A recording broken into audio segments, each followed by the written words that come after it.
Hello YouTubers, MMA fans, all you betting sharks out there who want to make a killing with me on this Fight Island 3-in-1 week special that's coming up very soon. Man, I gotta be honest, I don't think I've ever remembered a series. We can just call this one event because there's 3-in-1 week, so I'll just call it the Fight Island event. I don't think I remember a card so easy. I mean, the last time I remember a card similar to this, it actually had a few underdogs in it. I think 3 in it.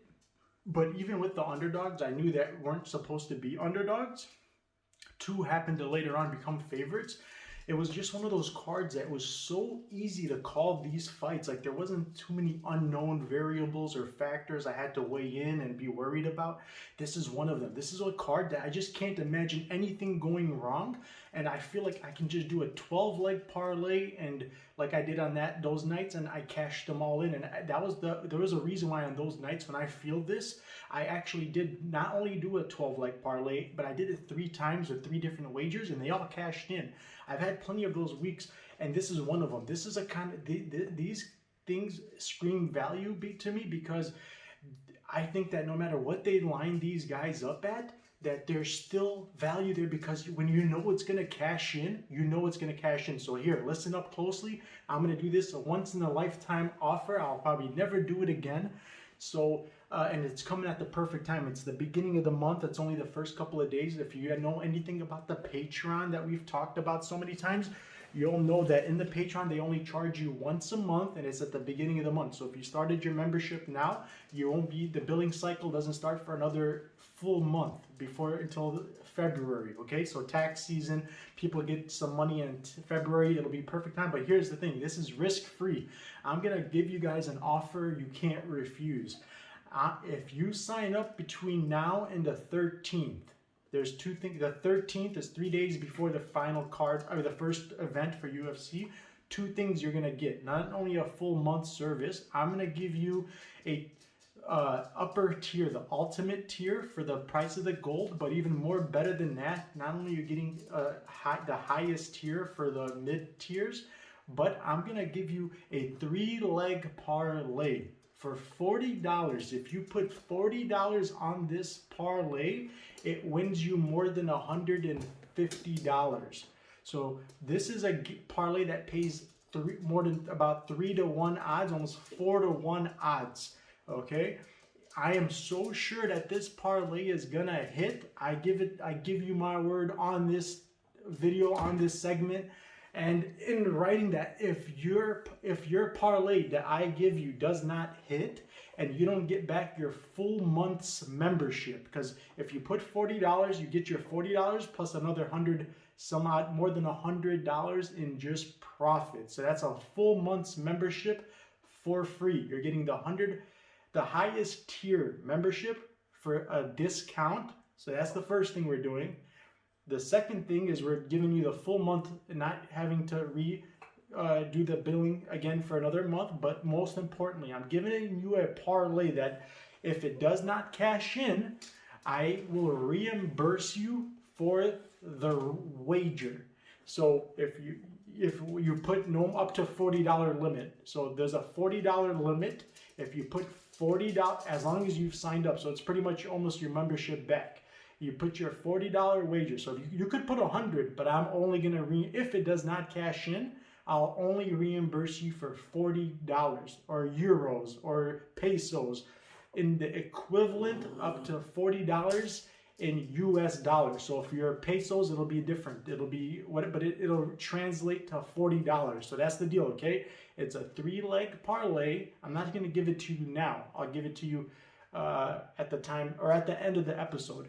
No, not at the end of the episode, upon signing up. So the 3-leg parlay, if one of those fights don't cash in and the parlay doesn't cash in for you, you get your wager back. It's a risk-free bet. And then you can cancel, do whatever you want. But that's the perk of the offer. That's my one in time and only. I'm so confident in this parlay. No chance that it will not hit. And it's paying about 4-to-1 odds. So if you bet 100, you win 400. I'm giving you a way to not just do it risk-free, but to do it in a way where you can make even a year. If you bet 1,000 on it, you win 4,000. That's 10 years worth of membership. So that's the offer. And I'll explain to you why it's going to cash in, and that there's not even a 1% chance that any of these 3 fights go in any other direction. I mean, unless there's like a disqualification or some weird thing. But if they just fight and nothing weird happens, nothing, I mean, like nothing, nobody gets like injured in the middle of the fight and they have to stop it. If they just fight, no way my picks are not going to win.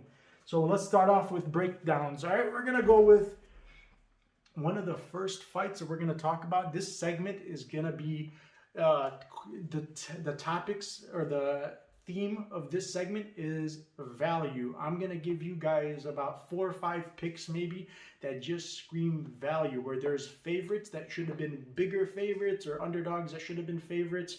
I don't follow the lines too much, and yet, I mean, I do it before we make our bets and in the middle of the week to make sure that I'm ahead of the line movement, or if I notice that there's a fighter who's going in the direction, the lines are going in the direction of our favor, so I notice that money is coming in on the opponent that I expect to lose and I'm betting against, then I'll wait. But if it's somebody who I see is starting to become more expensive, then I'll try to tell the patrons to go move in on it fast and not wait any longer, because we'll start losing money. So, but it's only really time. I don't consider at all when I'm making my judgment, when I'm making my decision about who's going to win, I never factor in what the lines are. It does, because that's a trick that a lot of bookies and the odd makers, they do it to a lot of handicappers. They figured out that handicappers are following just the lines to determine if they see if somebody's a bigger underdog or a bigger favorite than they're supposed to be. It either turns them away from betting on them, or it entices them to bet on the wrong person.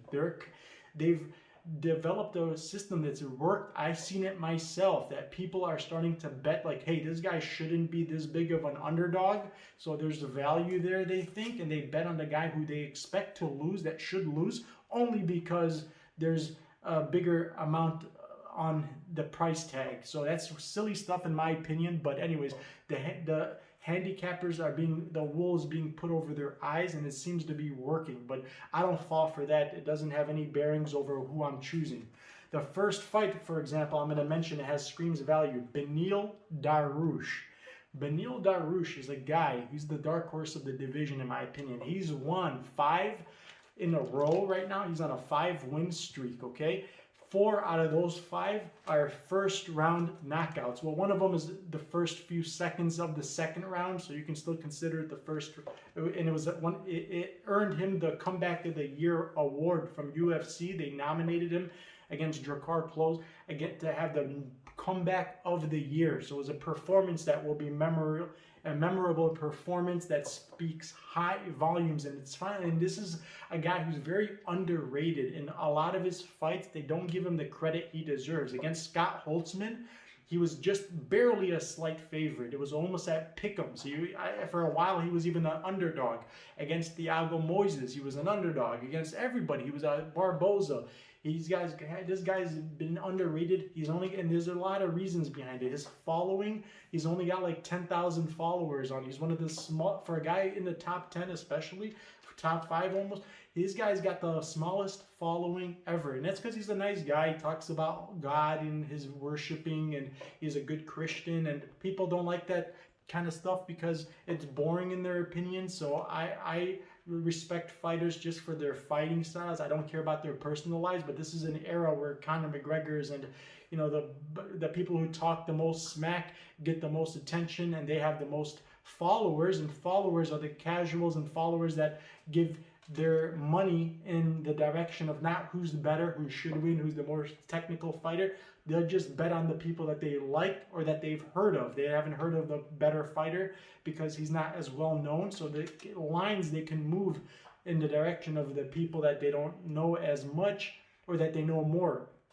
It happened. That's the story of this guy. Even the only losses that Beniel Dariush has are in fights that he was winning, and not just winning, but dominating. For example, the Barboza fight. If it had gone to the scorecards, it would have been 10 maybe 10-8 rounds even, but it was like definitely 30-27. He was not every minute of the fight until the moment where he caught a flying knee. He was winning and dominating against Michael Chiesa, who's the Maverick is going to be fighting, and he's the new main event that took over because Edwards and Leon is gotten scrapped due to health issues or whatever it was. But now they're the new main event. Well, that same guy, Michael Chiesa, who's a guy who's very big, strong for the division. This is a guy who cuts from, before he cuts weight, he walks around over 200 pounds.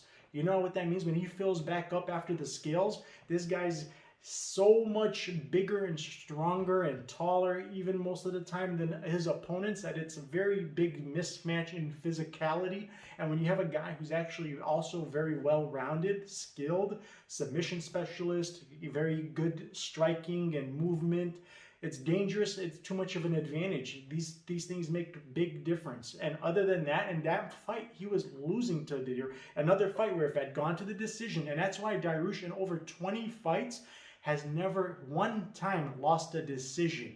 He's got 0 losses by decision. And the guy he's fighting against, Ferreria, guess what? And out of over 25 fights, he's never lost a single decision either except to Dariush. So this is a part 2. Not only did they fight already, and Dariush unanimously, he got 3 takedowns to 0. He more than tripled. So it wasn't a fight that was even close. And since that time, Dariush, thanks to the likes of this training partners like Martin Vittori and his coach, his trainer, his head coach at King's MMA, Rafael Cordero, one of the best, in my opinion, one of the best minds of MMA. This guy's Mike Tyson, when he made a comeback to boxing to fight against, out of all the trainers he could have picked, out of all the coaches, he went to Rafael Cordero. This is one of the best fighters in the world. He went to him to be trained. Martin Vittori, in between rounds, do you remember what Rafael was saying to him? That's the stuff that makes champions. You got to have that type of motivational speak. Not only is he a good trainer, he makes his fighters feel like just the way, like, you got to hear like a motivational speech before a game. It can sometimes make the difference in how your fighters perform or the team performs. And he's one of those coaches that just knows exactly what to say and when to say it, how to say it, to get your blood pumping. Vittori wasn't even sitting on his stool in between rounds. He was just jacked, ready to go because of guys like that. Well, for the same reason, Beniel Dariush is on a 5-fight win streak, 4 out of 5. If it wasn't for those weird things, like Michael Chiesa even said, I had to use the washroom. He had to take a crap, and he was so ready to take a crap in the middle of the stage. He was desperate to look for a submission, and he surprised Beniel and submitted him in a fight that he was losing against Beniel. Same with Barboza. He was losing to Beniel.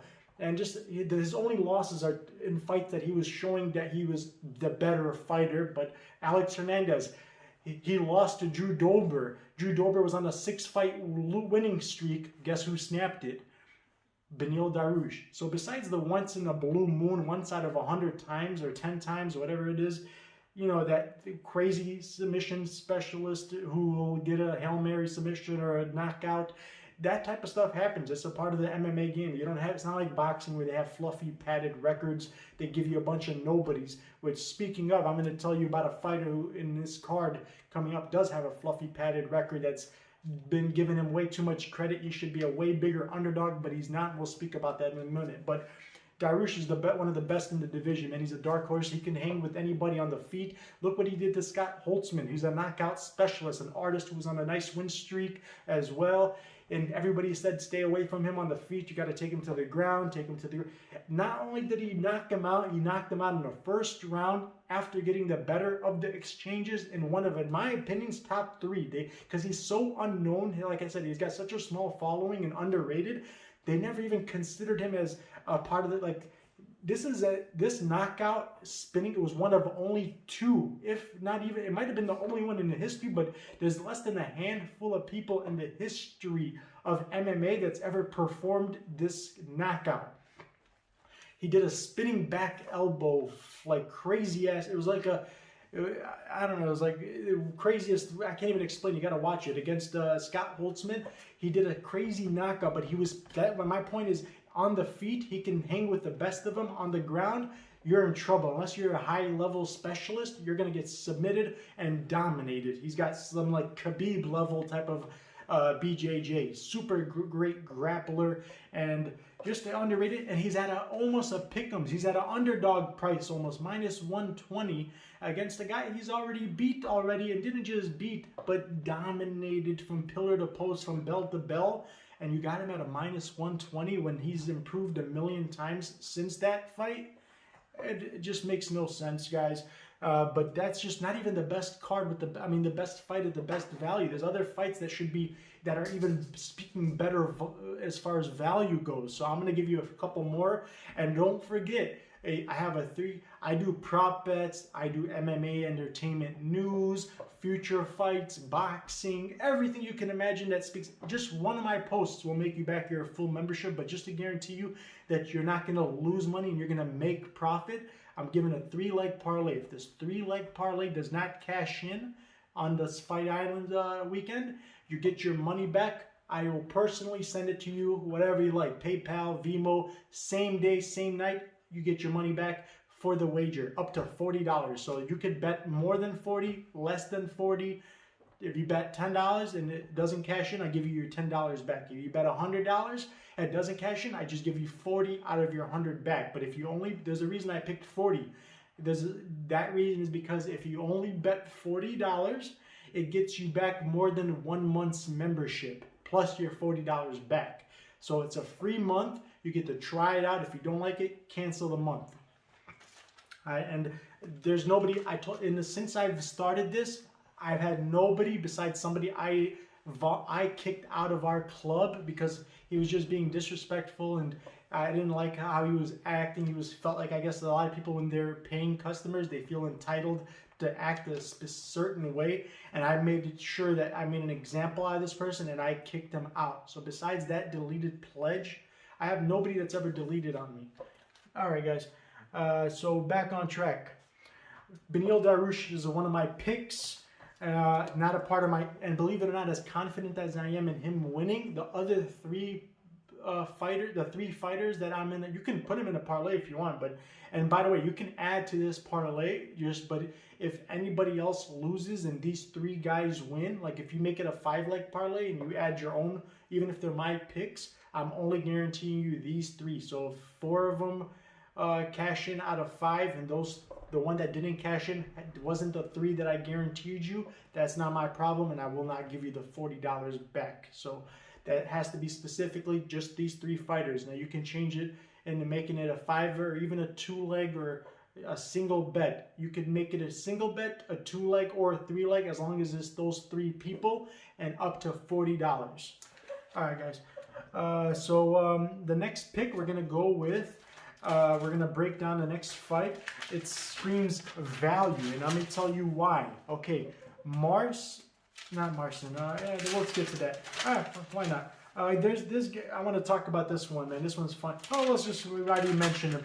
Marcin Prachnio versus Khalil Rountree. Khalil Rountree has had a rough start. He came into the UFC 10-0, undefeated. If you include his fights in the regional scene, his local stuff, he was 10-0, undefeated, good prospect, got some knockouts under his belt, got some power in his hands, very decent, well-rounded fighter, you know, but what happened is he just bumped into some higher level. Like, this is a guy who just has had trouble. Like, you have your low-end guys, your mid-level guys, and then, 1 second, guys.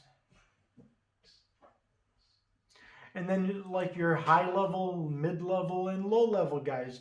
This is just one of those guys who's like somewhere in the middle. So he performs good against other middle and low end guys. But when you put him against the higher level guys, he's just not up there. And that's why, you know, they're feeding him somebody who's just never gonna. He's got 3 fights only in the UFC. His opponent, Marcin Prachnio, who's 32 years old, but the way he's only 32 years old. He's pretty good size.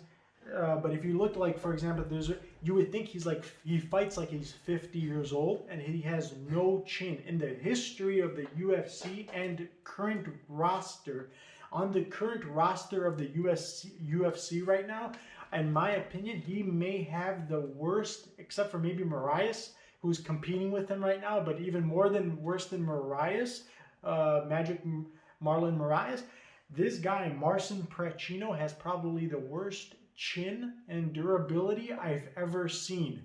Even against guys who are fades, shells of themselves, like guys who even when they were in their prime were not like some crazy KO specialist, but even this worst thing is that guy who's like on a 4-fight losing streak, who with his best shots couldn't put people away, was able to finish him. Smiling Sam Alvey had finished Marcin Prachnio with a punch in the first round. In a fight that he was almost losing, he still found a way to knock Marcin out. You thought it was a fluke, maybe we thought it was a fluke, right? So what happened in the next fight? Slow Mike Rodriguez, who we're going to be talking about actually, that's another one I want you to pay attention to. I'm going to be speaking about in this episode. Slow Mike Rodriguez. He's slow, that's his nickname, right? The guy's not really high level, but he can hang with the best of them at the lower levels. What did he do? You can take a guess, right? Well, let me just, long story short, 3 fights only in the UFC, all 3 by first round knockout losses. He hasn't even had a single win in the UFC, and he hasn't even made it to the second round, I don't believe. So all of them by, let's see. Oh, and by the way, 2 of those out of, the other was Makhmedov, so he's a little bit more higher level, so it's understandable. The guy who knocked out Ayin Kutalaba, if I'm not mistaken, the Incredible Hulk, which we'll be talking about later. But 2 out of 3 of those people that knocked him out. So it was Slow Mike Rodriguez and, hold on a second.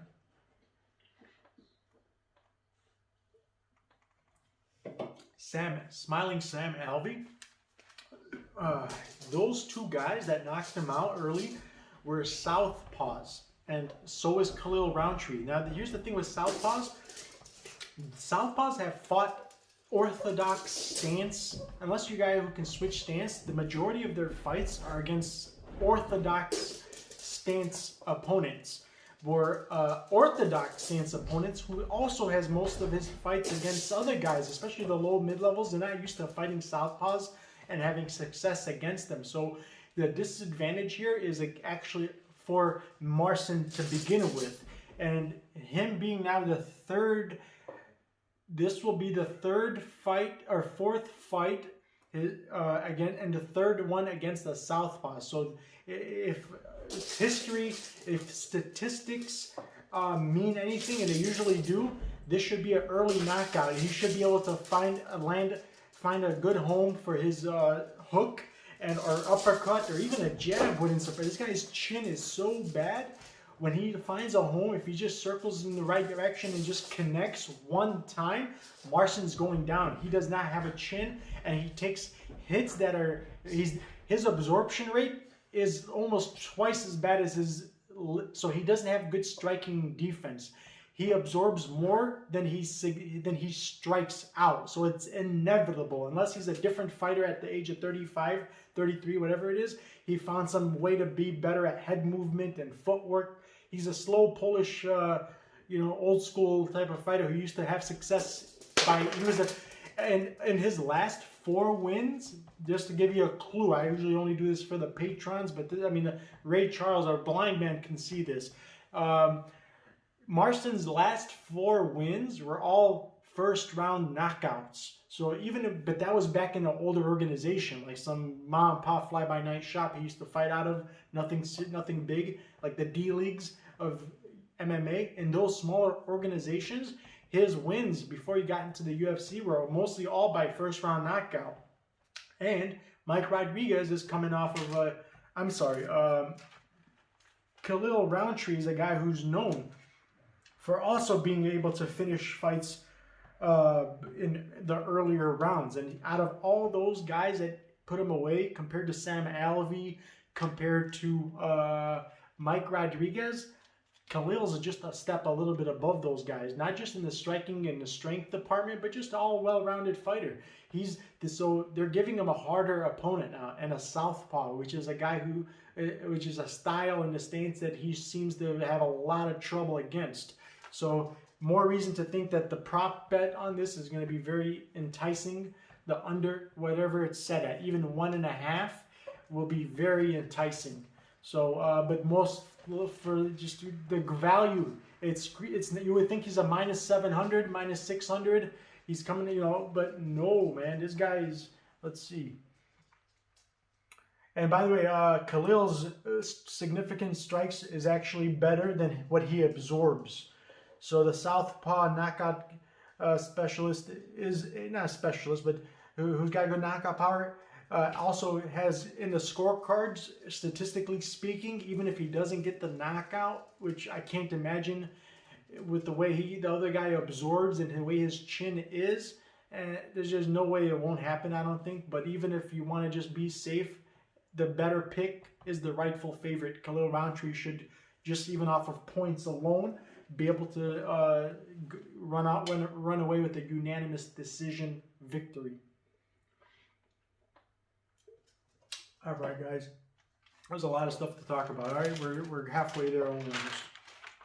All right, so we got Khalil Rountree, who's won 4. By the way, Khalil has won 4 out of his last 6 fights, and they're against his losses were against like Johnny Walker. That guy's, and it was during the time he was on a tear. He was looking like a future champion, world beater. He lost against that, and it was all elbow. Both of his losses came by elbows, so it wasn't like your normal run-of-the-mill type of strike. He didn't get put away by a jab like Marcin does. It's just a slap and the guy goes down. It seems like he can't even take a slap. But no, his only 2 knockout losses were against formidable opponents, Johnny Walker and Ian, the Incredible Hulk, Ian Kudalaba, who's a great knockout artist who shows a lot of power, but even Ian had to use his elbow. He stopped him with an elbow. So it's just like, I don't know if it was a coincidence or they just know that that's what it's going to take to knock this tough guy out, because he is pretty durable. He's not very chinny. So it took 2 guys who are known for being knockout artists, who are very high in the division rankings and respectable opponents, to not just knock them out, but they had to use an elbow to be able to get the knockout. So no shame in that. All right, guys. So this is a big step down in competition. This is easy. They want to prove that he's UFC caliber. That they're not just letting anybody in their organization. So this is a marketing machine. Give me a hey, show these guys that you got what it takes, and give us a reason to let go of this guy out of his contract because he's been not performing to UFC caliber. So Marcin should be out the door after this. And this is one of the only last times we can fade him. All right, guys. So against Khalil, who came in as a 10-0 undefeated prospect, who they like. All right, guys. Next, so we got Beniel, Dariush. We picked Khalil Rountree. We've got, now let's talk about Mike Rodriguez, because we just talked about him. Slow Mike Rodriguez versus Danilo Marquez. Now pay attention to this, okay? Now Danilo is a guy, this Brazilian guy, he does not impress me at all. In my opinion, this is no joke, okay? Danilo Marquez may be, in my opinion, I think he absolutely is the worst fighter in UFC's current roster. There is not a worse fighter than this guy, maybe in the history of the UFC, if you're not including like the superstars who came from just being famous out of like the WWE or football, whatever. It's like not excluding pretty much what is it, that guy who's fighting Mike Jackson or whatever his name is, CM Punk. Besides, like, and he's pretty close to that level. It wouldn't surprise me to see CM Punk be able to beat this guy. Let me explain to you this guy. He's got wins. The second to last win before coming into the UFC. His most recent win was his best competition. It was a guy with a record of 5-5, and he still doesn't have more wins than losses, but that's the best The guy before that was 30. Hold on, what was that? I think I wrote it down somewhere. Okay, 21. Are you ready for this? The second to last fight of Danilo Marquez's career, right before coming into the UFC, before beating Cadiz Ibragimov, which I'll talk about that fight in a moment, because Cadiz is the way better fighter. Something was wrong. It was either a setup, it was a fixed fight, or there was injuries, but Cadiz walked into that fight. He started the fight as if he just finished. Somebody had called him out of like a 7,000-mile marathon. He swam the Alcatraz with the Diaz brothers. Then he did rock climbing with Tom Cruise in Mission Impossible. And then he did like a full-blown workout. For me, it was a bad weight cut. He had to I don't know what happened to Cadiz, but he started the fight exhausted. He literally laid down the entire fight and just did nothing. He looked like he was trying his best to lose the fight, and it was still difficult for Danilo to get the win.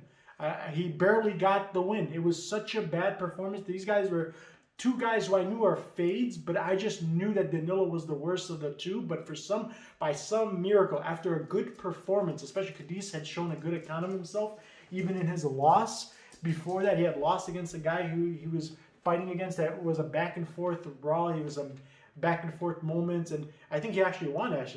So he was just, even win or lose, Cadiz had shown great heart and knockout power and just better skills than I've seen in not only his opponent that they matched him with, but just in all of his entire moments in that fight.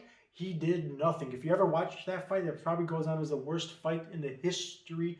The only thing I can compare it to is like maybe a Derek Lewis and Ngannou, or maybe like a Data 500, or like a, I don't know, it's just very hard to compare. I've never seen a fight so low level. Neither of those guys you could tell belonged in the UFC. Well, look at this guy's record, 0-21. This most recent opponent that he beat before UFC had 0 wins and 21 losses, guys. So, and you can tell when I study tape on him, you can tell when he steps up to those 5-5, 4-5s, the guys who actually have a real win on their record, he is so hesitant, so unconfident, so scared of exchanges, even before the build-up. But when you see him against the guy who's 0-21, it's a different guy. He's stepping up into their faces. He's showboating. It just tells me everything I need to know about this guy. It's the same concept as somebody takes steroids. When you need steroids to feel good, the Daniel Pinedas, we see now how he's looking off the performance enhancers. Those are guys I like to fade, but forgetting that, this guy's got no skill, no stand-up. He's supposed to be like a black belt in this, but his game is on the floor so weak. I've seen people win transitions against him. He gets dominated on the floor by blue belts. He's just so bad. I'm telling you, Cadiz laid down and gave up. It looked like he was exhausted before the fight even started. Literally, he had no fight in him. Anybody could have beat him that day. A bystander watching the referee would have beat him that day. I'm not even joking. Just look at the fight. He did nothing. He didn't do anything. The commentators were saying, I don't know what's going on here. I don't know what's wrong with him. So it was a weird thing. But recency bias, now on paper, he's got a win over a UFC caliber guy. So they're giving us Mike Rodriguez, who got a knockout against Marcin, against real fighters. I mean, he's not the worst fighter, he's not the best fighter, but he's nowhere near this level. This guy's got wins against real fighters. I could have kept going, by the way. Another fight, 0-8. Another opponent of Danilo Marquez's is 0-8. Never had a win. So just those two combined, he's got a record of 0-30 in 2 of his opponents. No wins out of 2. And the other ones who do have wins are like more than triple losses. So they're not even, it's not like a 6 wins and 8 losses or 8 wins. It's like 10 wins and 30 or 40 losses. And there's a reason, I don't want to get into it, but these people are sent and hired by, like, for example, Ali, the Khabib's manager and trainer, Beniel Dariush, has the same trainer. So, for example, Ali Abdazaz, whatever his name is, Justin Gaethje's trainer, manager, and Henry Cejudo, he's got like 1,000 fighters, right? And well, out of these 1,000 fighters, he's got another 10,000 that are not in the UFC. So he takes a guy and he'll say, hey, I'll pay you money just to lose these fights, or they know that they're just so bad they may not even have to pay them, but it makes their records padded and fluffy. So when they come into the UFC and they get a way to get them into the UFC, they're more profitable, they're more valuable, they look better on paper. So there's a lot of reason. And unless you're someone like me who can do the extensive research, a casual will just see like the Jordan Wrights, 10-0, but I knew he was a fade. I not only knew Buckley was going to beat him, and I just knew it was going to be an early knockout. So we had cashed in on the prop bets. Similar. There's a lot of, I don't want to get into the politics. If you want to ask me about it in the Patreon, I'll be happy to go into more details, but let's conserve our time on the show. People got things to do. All right, so Danilo Marquez, just very low level, one of the worst fighters I've ever seen in my life, and definitely worse than the UFC, does not belong in there. And he's going against Mike Rodriguez, who's only at -2 something, man. Is only 2-1 favorite. Excellent value here, guys. So he's also the slow Rodriguez will be the younger guy in the better physical prime in his shape. He absorbs only 3 strikes per minute, but lands about 5 or 6. So even in the scorecards, if you can't put this guy away, he'll be able to annihilate him in the decision scorecards. This is going to be a mismatch no matter where it goes. All right. So and you would think with the padded record, the people he's got no losses. Danilo still has 2 losses, and they're against guys who are not that impressive at all. And he almost lost fights against guys he beat that he was supposed to plow over and bulldoze over them. He still had a lot of trouble with some of them. All right, guys. You know, Slow Rodriguez, he's number 34 ranked welterweights in the entire world. He's fighting out of Lausanne MMA, Boston guy. He's 6'4". He's got 6 feet 4 inches tall, 82-inch reach, which gives him a 5-inch reach advantage. So the physical advantages are also going to be in a huge favor towards this guy. Remember, UFC marketing machine, when they know that they're doing things in the fight card that are political and they're trying to make other people climb up the rank or whatever the agenda that they have, they got to put in fights like this to keep the fans still excited, curtain jerkers and stuff like to keep you guys entertained and have some highlight reels to talk about in the headlines that raises their stocks.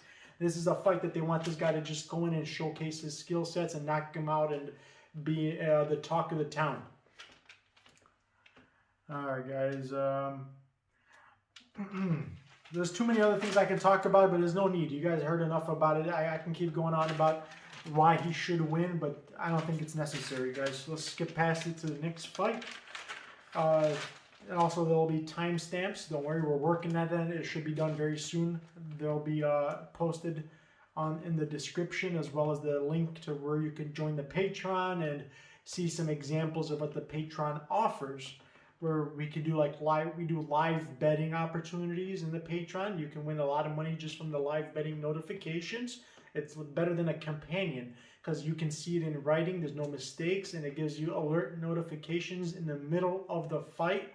I'll tell you, hey, look, this guy's become an underdog, but he's still going to win the fight. This is the time to move, or he's a slightly less of a favorite now in the odds than he was when he started, so there's more value. Like when I found Aldo, there was a moment where we had Aldo as an underdog against Chito Vera, and I had told everybody that this was a great time. Or so many examples. The Lois Smoka, when he was losing the first round, I told everybody he's a slow starter. He'll pick up and he'll get the finish. He got the finish in the second round, but he was an underdog when he came into the second round. Besides Chris Lee, who was a judge I told you guys really to be careful for before everybody else even knew about him. He messed up the round for the first round, but other than that, everybody else saw that Smoke had lost the first round.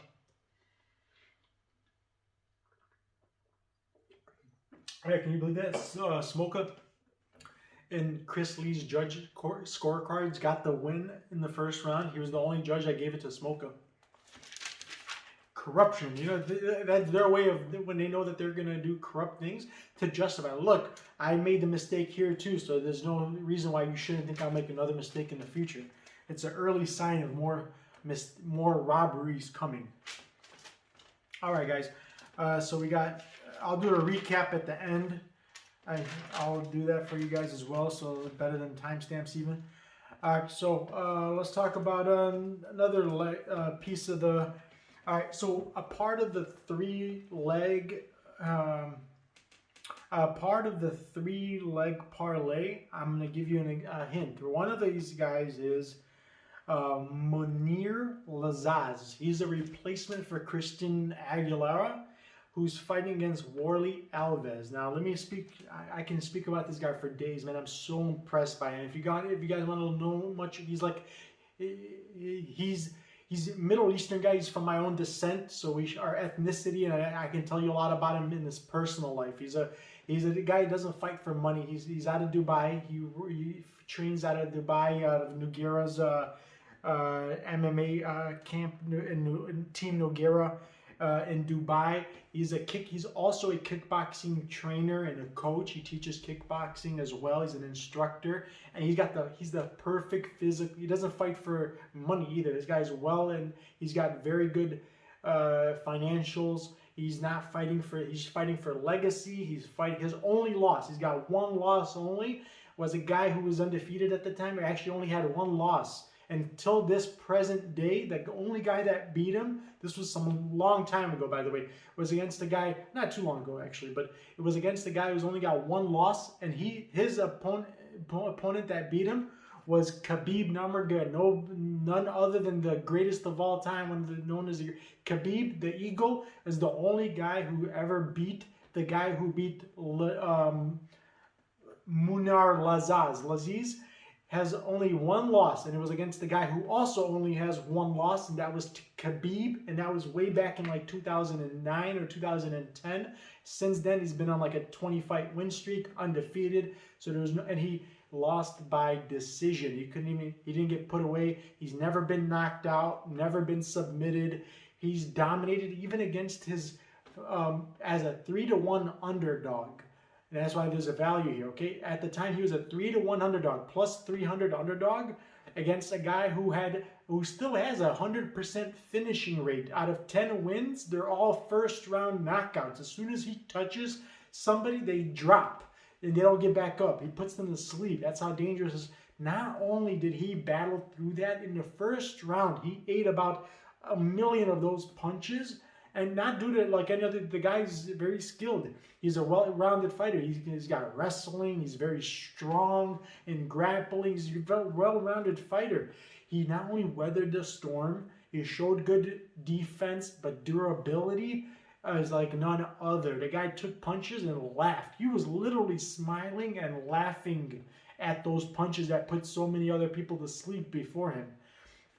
He battled through it. This guy shows, look, there's certain recipes that make champions, okay? You got to have, if you're missing one of these things, you're never going to be a future champion, and you're never going to, if you did by some miracle become a champion, you'll never be able to hold the spot for long. Some of the recipes that are, some of the ingredients in the recipes, you got to have heart, fighting spirit, or good heart.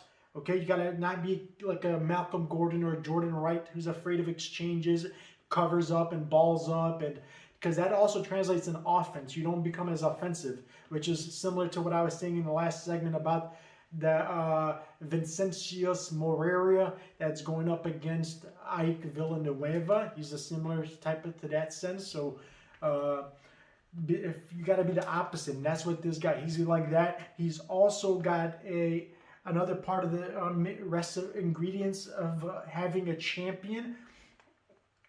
You got to be durable. You got to be able to take hits and keep coming back forward and moving forward. This guy wasn't just showing his durability, because that's important, his fighting spirit. His offense was non-stop. The guy, even while he was getting hit, was hitting back and moving forward, non-stop forward, controlling he was controlling the movement. He was keeping his opponent on his back feet where he's less effective. He was mixing between his IQ. That was the third thing. I'm sorry, I forgot. IQ is probably the most important of all of them. If you don't have good IQ, you don't have good sense of what you need to, where you got to take the fight, where you got to avoid being in the fight, where you get like or which areas this keeps sticking with. Like if Pineda had that, he he would have not lost against Cup Swanson, for example. Champions need good IQ. You have to have it to be a champion. This guy showed such good IQ. Let me just give you one example. And he, after taking a guy, okay, after it was the only close, he did win 30-27 as a 3-1 underdog. He dominated all 3 rounds. He won, but the closest round was the first round, where Abdul Razak is his most dangerous, most deadly, where he's got 10 out of 10 of his knockout wins in the first round, where he did have success even early on, especially in the first round. He did some crazy, it wasn't damage, but he landed, like, he didn't even get a cut on his face. That's how durable and strong this guy is. A physical specimen. If you could build it in a video game, the perfect kickboxer or like MMA guy, he would look like this guy. He's got sick reach advantage. He's so big for this weight. I think he can even fight in a weight class above and hang with those guys. He's huge for the size, 6 feet something, 100. Like, he's just way too. That's what made him so durable as well. He was eating those punches way better than, even though the guy missed weight by 3 pounds, he came into the fight 3 pounds over, and he's built like a tank. He made him look like a dwarf, and he ate his power punches like nothing. But here's the good IQ.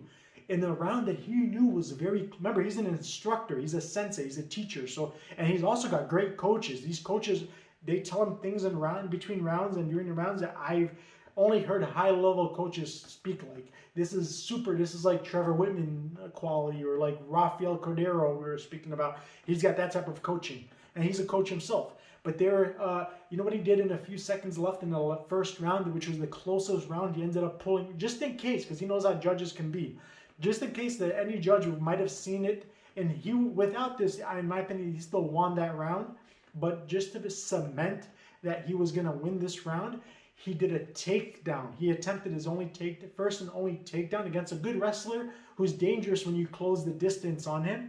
He was successful in masking his takedown. He did it very beautifully, set it up nicely, properly. This guy, he does low kicks, high kicks, mid. He mixes it. It feels like when you're blocking, especially when you're blocking your head, it feels like not only does he always find the perfect openings at the perfect time, because he's very fast, very, very accurate, precision, but it feels like you're fighting against 2 guys with 4 hands.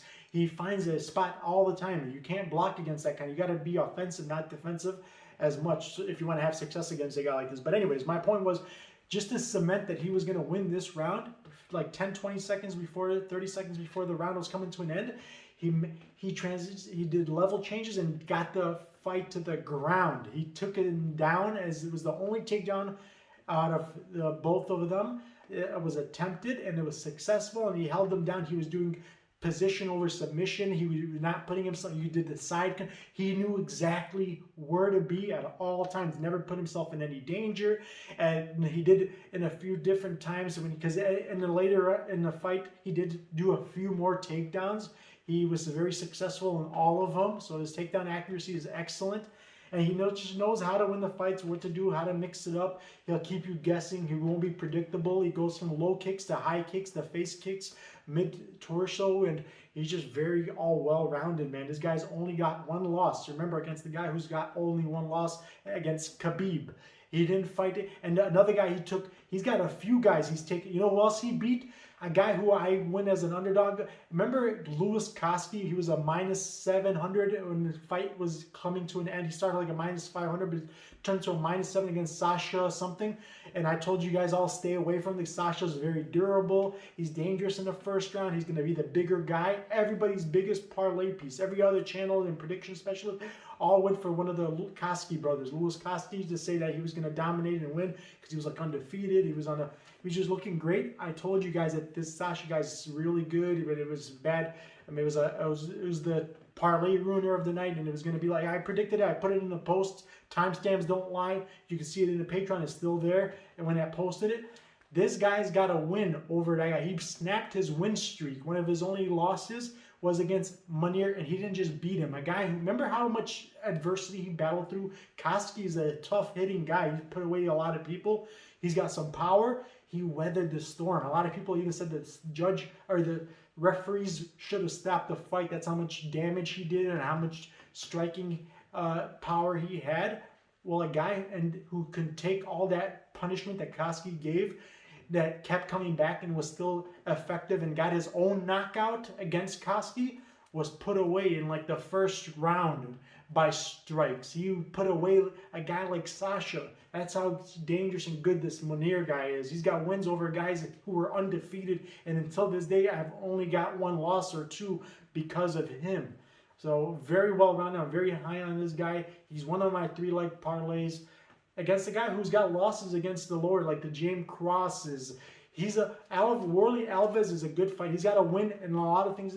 He was losing the fight until he found a crazy Hail Mary like a Jimmy Flick over Durden type of a submission out of nowhere. He submitted Colby Covington. So Colby Covington's name value is giving Alves more of a credit than he deserves. Like, so the recency bias and just the resumes, if you look at it on paper, you would think Warley Alves is a world beater. He went all 3 rounds because he's Brazilian, he's resilient, he's durable. He went all 3 rounds with the current champ. Usman had some success, almost even submitted him a couple times, made some submission attempts.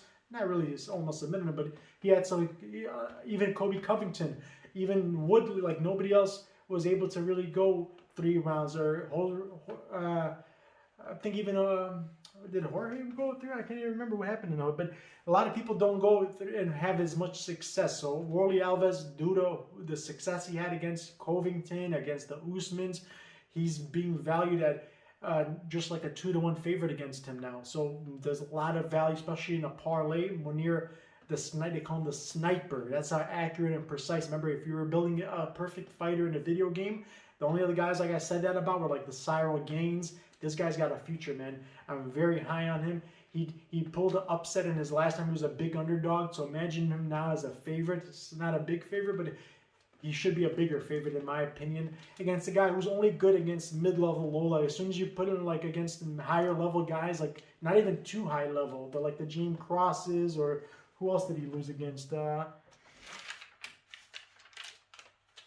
Alves also has a loss, if I'm not mistaken. Oh yeah, and by the way, his cardio is some of the best cardio. Even in the later rounds, he's as dangerous, if not more dangerous. He doesn't stop. This guy's an instructor. He doesn't fight for money. He does this. It's a part of his lifestyle. He just enjoys it, and he's built. You can see solid physique, great cardio. He doesn't slow down. Excellent IQ. So anyways, but my point is, it's a mismatch. This guy's going to be one of the higher. He's got a future at the top of the division, and whereas opposed to as Alves is a guy who's always going to be like top 15, never really top 5, or even top 10 in my opinion, with the roster the way it is right now, especially. So just a mismatch, and there's a lot of value. He's not that big of a favorite due to his recency bias, like I said, all those other reasons. So take advantage of that. Another parlay piece out of the 3-leg parlay piece, you got to join. Remember, I'm guaranteeing it. Now, if any of those 3 guys lose, you win. As long as you made the wager, I give you $40 back. You know what? Might as well. I'll even do a one better for you guys. Even if you don't make the wager, as long as you sign up for the top 3 tiers. There's 3 tiers. There's 4 tiers.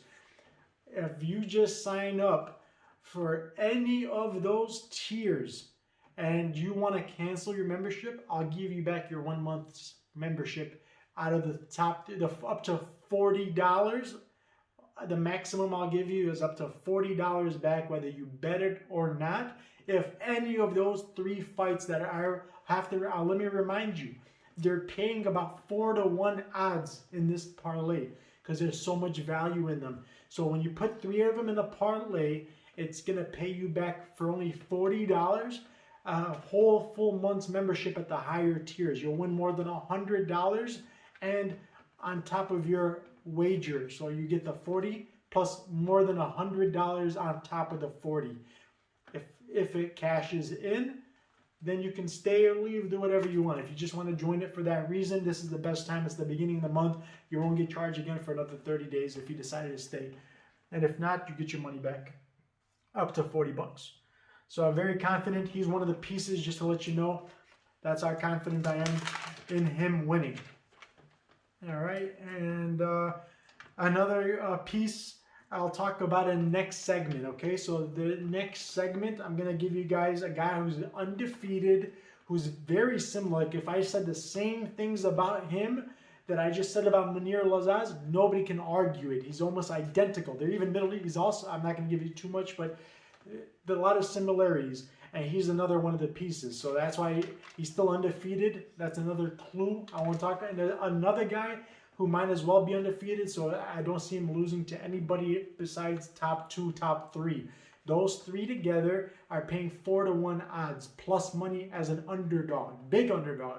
If you join, I'll give you that parlay, as well as an additional 4th piece that you could do at your own risk, which is this parlay. I call it, like, you know, you have the Georgian parlay, it has a nickname for a theme. I'm calling this the Future Stars parlay, the Future Contenders of the Division parlay. That's the nickname. So just when you join the Patreon, say, hey, what's the Future Stars parlay? What's the Future Contenders parlay that I'm getting risk-free up to $40?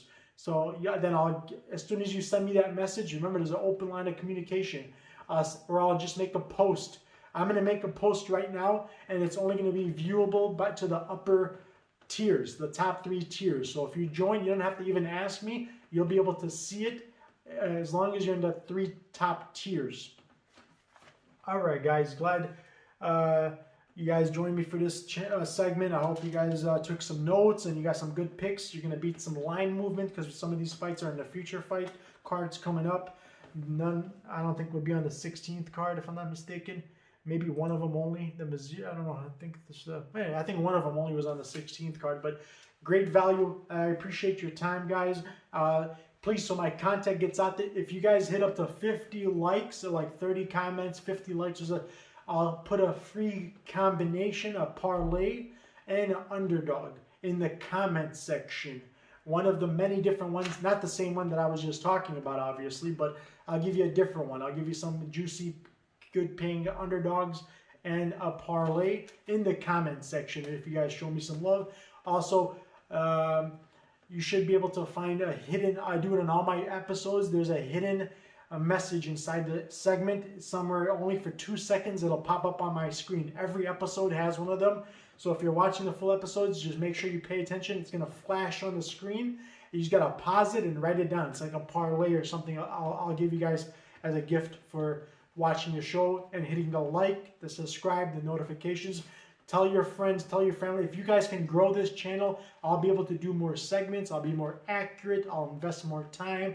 It'll be beneficial to everybody. If your wife doesn't even like MMA, tell her sign up in not my Patreon, just to subscribe to my YouTube channel so that we can keep growing. My content shall be helping you, help me, help you, because my content will start to be out there and I can start to do this more full time. I like more than I already am. I appreciate it, guys. The next segment, I'm going to talk a lot about who I am. I want you guys to get to know me. Before I started this job, I was working for a Fortune. I still am in a sense, but before I started, I was working as an employee for a Fortune 500 company. Not just Fortune, it was number 50 in the top 50 of the Fortune 500. One of the biggest, most profitable, largest companies. I was their #1 ranked employee. After that, the 2 other companies, I was #1 for every one of those companies. I hit records and shattered numbers. I'm going to talk more specifics about what I did, how I did, what type of numbers that I performed, everything I've ever done. Anybody who knows me in my person, even when I was boxing, I stopped boxing for a while when I got into my motorcycle accident, because I'm the kind of guy, if I'm going to do something, I got to be perfect at it. I want to be the best. If I have an injury, if I have something if I can't make it, if I can't do it, I won't do it. I have to be the best at it, and I've always been. So this is no different. My legacy, my reputation, my livelihood on predicting fights, if I'm not going to be the best at it, at parlays, at picking winners, I won't do it. So you're in good hands. That's why you'll see my prop bets. I guarantee you my picks will be another one of those fights. If you're in the Patreon, you'll see that I have at least a 90% average after, like, because there's so many weeks where I've had 100% right. You got to average. My average right now is about, my new goal for 2021 is to have a 90 and above average closer to 100% average every single week. So we'll start keeping track. I'm going to put some bets on MMA betting tips or whatever that website is, where I got the highest ROI right now. I got like 150 something percent. In my first week, I got perfect parlays in there. So I'll keep growing that number. I'm going to be like at 1,000% ROI. Other channels are not even close to 30%.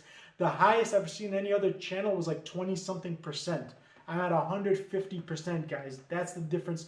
Why I say I only do it and if I'm sure I'm going to be the best at it. I want to be the Michael Jordan and remember to be the greatest of all time at everything I do. So everybody should hopefully have that mentality.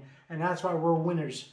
Join the Patreon. Get your guaranteed, it's called a star parlay. The Future Stars Parlay. Guaranteed money back up to 40 bucks. Thank you, guys. Bless you all. I look forward to seeing you in the next segment where we're going to talk about more parlay pieces, underdogs, best value picks, and fades as well. So you know who to lay the most chalk against, which is the thing I do on the Patreon as well. I tell you guys who's the least trustworthy, we have a folder with all the different fighters. So when they fight again in the future, you can go back and see all the details about every single fighter. It never goes away. Every fighter is going to have a folder in the UFC, so anytime in the future you want to see something about them or learn about them, you can go back up to all the recent or past information that we've found on statistics and just all my information I picked up on in my studies about their movement, their weaknesses, their strengths, and everything else, guys. Thank you for your time, and hit the like, hit the subscribe. Don't forget, tell your friends, your family members, subscribe, make our channel, and hit the comments up so that we can have my content pushed out. Thank you, guys. I appreciate your time. See you guys soon.